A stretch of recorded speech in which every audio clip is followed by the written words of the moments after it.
Hey guys, welcome to Tech Team channel. Hope you guys are having a very nice day. In this video, I'm gonna walk through how to connect mobile phone to TV, share mobile phone screen on TV.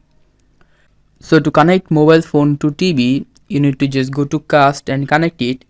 So for that, go to settings and search for cast, C-A-S-T. Click on it.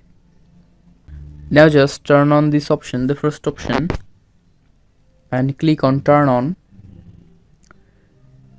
Your mobile phone and your TV need to be connected to the same Wi-Fi.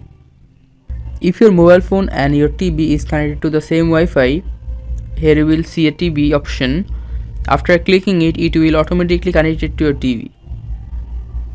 So guys, that's how you can connect your mobile to TV. Hope you find this video helpful. If you find this video helpful, then give a thumbs up and don't forget to subscribe to Tech Team channel. Thank you very much for watching the video.